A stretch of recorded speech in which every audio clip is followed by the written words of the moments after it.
जब हम किसी को प्रणाम करते हैं, उन्हें नमस्कार करते हैं या हमें कोई प्रणाम करता है, तो अनायास ही हमारे मुंह से निकलता है खुश रहो, गॉड ब्लेस यू, सदा सुखी रहो।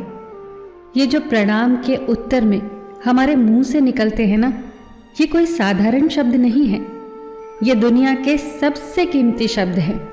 आजकल हम इन बातों को महत्व देना बंद करते जा रहे हैं, पर यकीन मानिए, जो प्रणाम के जवाब के रूप में आशीर्वाद हमें मिलता है या हम किसी को देते हैं, वो 100% चमत्कारिक शब्द होते हैं, बेशकीमती शब्द होते हैं। एक बहुत प्यारी कथा कहने जा रही हूँ। महाभारत का युद्ध चल रहा था। एक दिन दुर्योधन के व्यंग से आहत होकर भीष्म पितामह यह घोषणा कर देते हैं कि मैं कल पांडवों का वध कर दूंगा। इस घोषणा का पता जैसे ही पांडवों को चलता है तो उनके शिविर में बेचैनी बढ़ जाती है।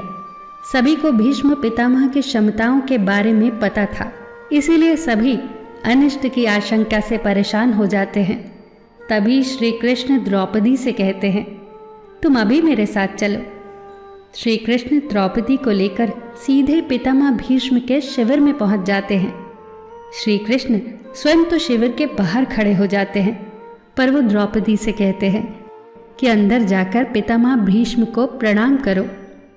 जैसे ही द्रौपदी ने शिविर के भीतर जाकर पितामह भीष्म को प्रणाम किया, तो पितामह भीष्म के मुख से द्रौपदी के लिए ये आशीर्वाद निकला, अखंड सौभाग्यवती भव। जैसे ही ये आशीर्वाद उनके मुख से निकला, उसी क्षण उन्हें स्मरण हो आया कि आज ही तो उन्होंने पांडवों के वध की घोषणा की थी और स्वयं ही उन्होंने द्रौपदी को अखंड सौभाग्यवती रहने का आशीर्वाद दे दिया। फिर पितामह भीष्म ने द्रौपदी से पूछा, पुत्री, क्या तुम इतनी रात को यहाँ अकेली आई हो या तुम्हें यहाँ श्री कृष्ण लाए हैं?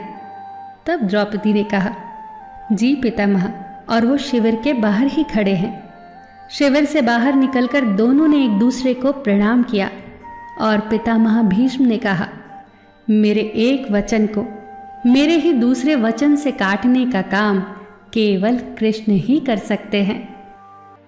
शिविर से वापस लौटते समय श्री कृष्ण ने द्रौपदी से कहा, तुम्हारे एक बार जाकर पितामह को प्रणाम करने से तुम्हारे पतियों को जीवन दान मिल गया है।